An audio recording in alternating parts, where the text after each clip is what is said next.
آپ army chief بھی ہو, یہاں میں طاقتور ہوں اور بس جب طاقتور ہوں تو پھر میں جیسے چاہوں کروں, تو یہ نہیں چلے گا. اپنے سپہ سالار سے بھی عرض کرنا چاہوں گا کہ آپ اگر سپہ سالار ہیں تو اس منصب کے حوالے سے بھی آپ اپنے ادارے کے اندر انتظامی تبدیلیاں لائیں, اس سے ہمارا کوئی جھگڑا نہیں. اسٹیبلشمنٹ اور مقتدرہ کو میں طاقت اور اختیارات کا ارتکاز اور پھر تمام قوانین پر اس کی بالادستی, اس کے لیے قانون سازی ہو گئی. ایک جبر کا ماحول ہے اور ہم اس ماحول کے اندر وقت گزار رہے ہیں. حضرت اسلام میں جبر کی کوئی اجازت نہیں ہے. جو طاقت کی بنیاد پر مسلط ہوتا ہے, قوم کی مرضی نہیں ہے, طاقت کی بنیاد پر جو قوم پر مسلط ہوگا اور عزت والوں کو بھی عزت کرے گا. جیسے ابھی 2-4 روز پہلے بلوچستان سے معززین بلائے گئے اور یہاں پر جو ہماری مقتدرہ نے ان سے خطاب کی اور گفتگو کی جو انتہائی توہین آمیز تھی. تم باعزت لوگوں کو ذلیل کرو گے اور جو 2% کے لوگ نہیں ہیں وہ ہمارے وزراء اور منسٹر پر حکومت کریں گے. یہ بھی تو ہمیں دیکھنا ہوگا کہ اپنی مرضی کے اور اپنے جو آپ کے وفادار ہو سکتے ہیں وہ قابل انعام ہیں, اگر پاکستان کا وفادار ہے تو وہ غدار ہے. آج وہی رویے ہمارے ملک کے اندر ہم دیکھ رہے ہیں. نہ حکمرانوں کی کوئی حیثیت ہے, نہ ہمارے ملک کے نظام میں کوئی بہتری آ رہی ہے.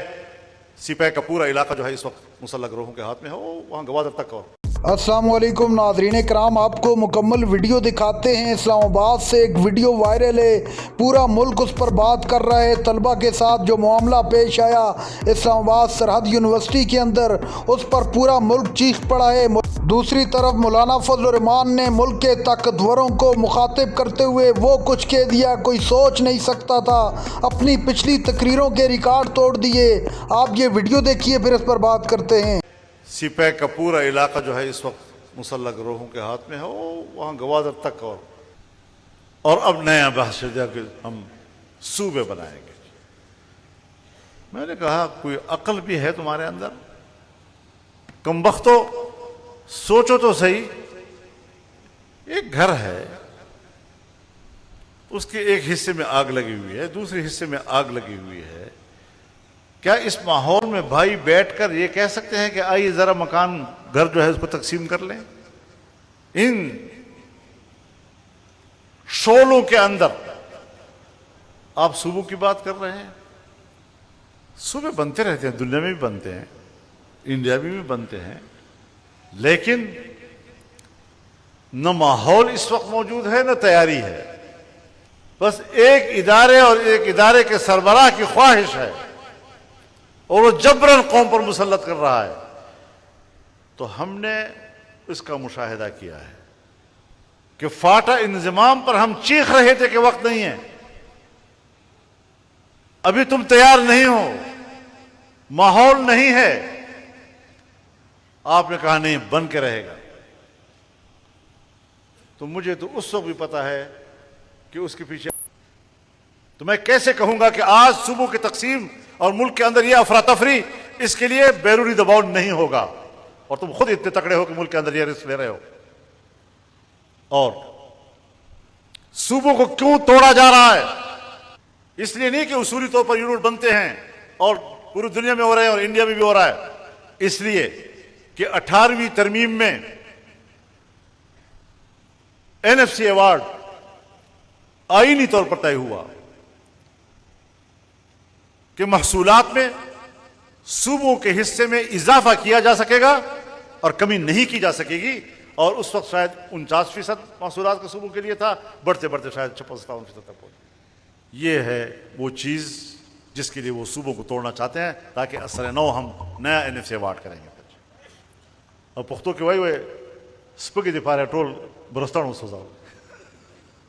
تو ایک اس چیز کے لیے. اور دوسرا یہ کہ جو صوبوں کے اندر معدنی ذخائر ہیں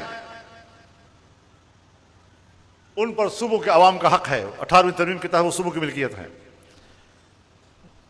ان معدنی ذخائر کے لیے وہ ہمارے قبائل کو, ہمارے صوبوں کے عوام کو, عام آدمی کو مالک تسلیم کرنے کے لیے تیار نہیں ہے, ان کو اپنے قبضے میں لینا چاہتے ہیں. ان دو مقاصد کے لیے صوبوں کو تقسیم کرنا بڑا ناگزیر ہو گیا ہے, بڑا ناگزیر ہو گیا ہے. تو ہم نہیں ایسی چیز کی حمایت کر سکتے اور نہیں آپ کی بس میں ہے کہ آپ جبراً قوم کے اوپر فیصلے مسلط کریں گے اور ہم اس کو مانتے رہیں گے. یہ کیسے ہوگا؟ بلوچستان میں آپ کے ریٹ نہیں ہے. ہنا اوڑک اور اس کے پہاڑ یہ چھاونی کے بالکل اوپر ہے، اور وہاں لوگ چڑھ گئے اور لوگوں کو شہید کیا. زیارت میں یہی ہوا. آج جمعیت علماء اسلام کی مرکزی مجلس عمومی کا جو اجلاس کراچی میں ہو رہا تھا، وہ بلوچستان کی جماعت کی درخواست پر پشاور میں لایا گیا ہے کہ وہ کہتے ہیں کہ ہم کراچی نہیں پہنچ سکتے، ہمارے راستے نہیں ہیں اس قابل. کبھی ہم نے آج تک کسی جماعت نے اس حوالے سے کوئی عذر نہیں پیش کیا. میں خود پورے بلوچستان میں پھرا ہوں، ایک گاڑی کے اندر پھرتا رہا ہوں. مکران تک گیا ہوں، تربت تک گیا ہوں، پنجگور تک گیا ہوں، پسنی تک گیا ہوں، گوادر تک گیا ہوں. آج وہاں تصور بھی نہیں کیا جا سکتا. کراچی کوئٹہ شاہراہ غیر محفوظ ہے. ہمارے ہاں کے شاہراہوں پر گھنٹوں گھنٹوں ان کے ناکے لگے ہوتے ہیں. ہم کیا زندگی گزار رہے ہیں؟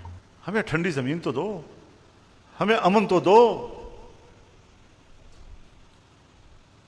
تو صوبوں کے حوالے سے بھی ہم ان کو خیر خواہانہ مشورہ دے رہے ہیں کہ اس وقت صوبوں کو توڑنا، اس کے نئے صوبوں میں تبدیل کرنا، اور پھر لوگوں کو لالچ دیتے ہیں کہ پھر آپ کی حکومت ہوگی، تو پھر آپ کی حکومت ہوگی، تو پھر آپ کی حکومت ہوگی. جیسے ہم حکومت کے بھوکے ہیں، ایک شہر کی حکومت صحیح لے کے مل جائے ہمیں. لیکن میرے خیال میں نہ تیری حکومت ہوگی نہ میری حکومت ہوگی، کسی اور کی ہوگی. تو ان مشکلات سے ہم گزر رہے ہیں.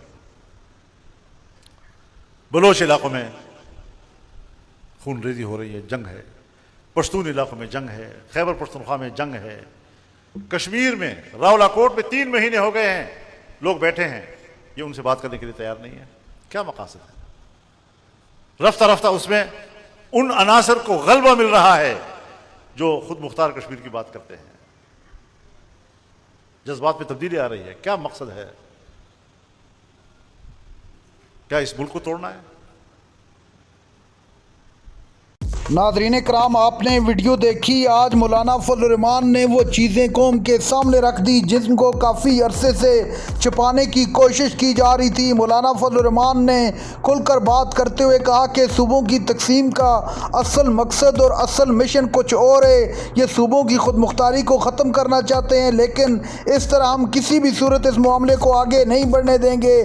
مولانا فضل الرحمان کا کہنا تھا کہ اگر آپ صوبے کی بھلائی چاہتے ہیں تو صوبے کی عوام کو اعتماد میں لیں، اس کے بعد اس پر فیصلہ کریں.